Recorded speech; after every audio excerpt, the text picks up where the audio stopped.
Assalamualaikum warahmatullahi wabarakatuh. Waalaikumsalam warahmatullahi wabarakatuh. Nah, ini teman-teman, kali ini kita akan membahas tentang kecepatan cahaya. Kecepatan cahaya.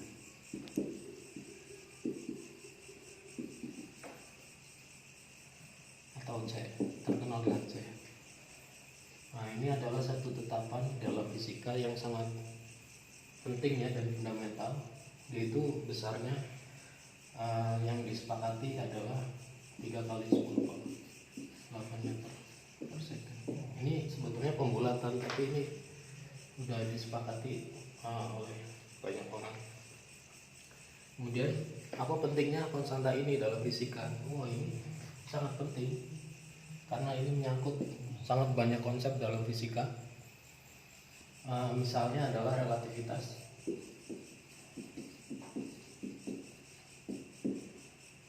Dan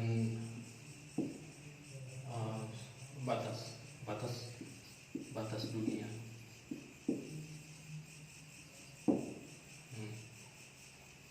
Oke. Sekarang kita akan bahas tentang relativitas dulu ya. Bahwa pada zaman dulu itu cahaya dianggap sebagai satu gelombang transversal, gelombang yang merambat dalam ruang. Kemudian ini ditemukan oleh maksudnya gelombang cahaya ini diformulasikan oleh Maxwell sebesar ini adalah elektromagnetisme ya. Jadi cahaya itu adalah satu fenomena elektromagnetisme, yaitu C kuadrat sama dengan super ini sama ini adalah permitivitas listrik dalam ruang. Ini adalah permeabilitas listrik, permeabilitas magnet dalam ruang hampa. Ini nanti hasilnya adalah ini. Makanya dari Maxwell ini diketahui bahwa cahaya adalah suatu gelombang elektromagnetik yang merambat di dalam ruang. Namun eksperimen besar pada abad 19 yaitu mengatakan bahwa cahaya itu tidak memerlukan tidak memerlukan media ya. Jadi memang cahaya merambat di dalam ruang hampa.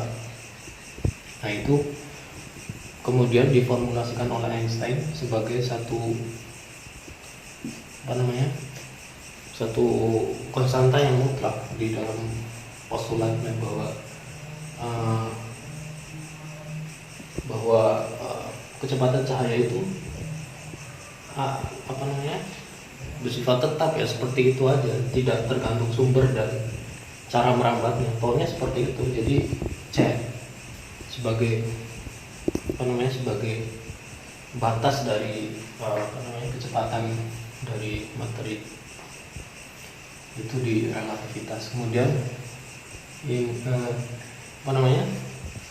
semua aktivitas materi itu nanti akan dipengaruhi oleh ini dalam bentuk faktor gamma.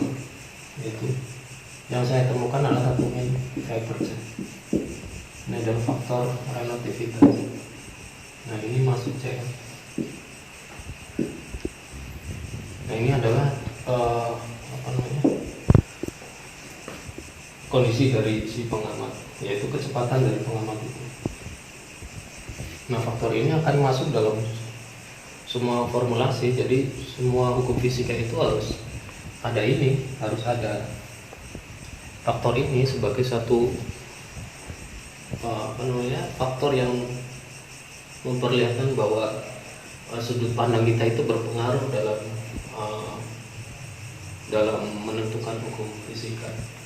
Kemudian yang kemarin adalah yang kita temukan bahwa C juga merupakan batas dunia, yaitu kuantum dan non kuantum. Kuantum non kuantum. Jadi massa yang sebesar epsilon c adalah satu batas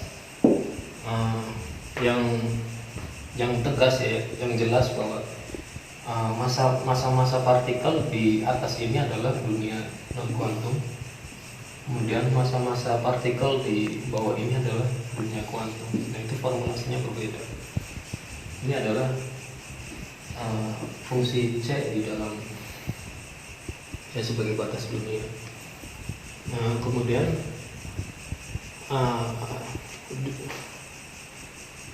di dalam C itu sendiri juga sangat unik ya. Jadi ketika suatu partikel bergerak sebesar C, dia itu akan mengalami satu sifat satu hal yang unik. Jadi dia itu massa dan energinya jadi tak berarti. Jadi foton-foton yang bergerak yang bergerak dengan kecepatan cahaya itu massanya tidak ada, massanya 0, dan energinya juga bisa dibilang tidak ada karena energinya tak teringat, dan 0 itu sama 0 itu sama dengan tak teringat sama. Jadi di partikel-partikel yang beraktivitas di dalam kecepatan cahaya, yaitu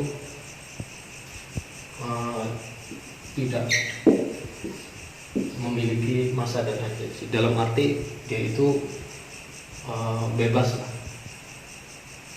Jadi massa dan energinya itu sudah ya bisa diabaikan, itu nggak berarti lagi. Nah, itu adalah satu keunikan alam semesta ya. Jadi di dalam C yang merupakan batas dari kecepatan maksimal satu benda-benda di alam semesta, dia itu akan unik sekali, akan berlaku karakter yang sangat unik ya, seperti ini. Nah, oke, mungkin seperti itu ya mengenai kecepatan cahaya. Nanti akan kita lanjutkan dengan banyak hal tentang banyak pengaruh C ini di dalam formulasi fisika yang lain. Demikian, assalamualaikum warahmatullahi wabarakatuh. Waalaikumsalam warahmatullahi wabarakatuh.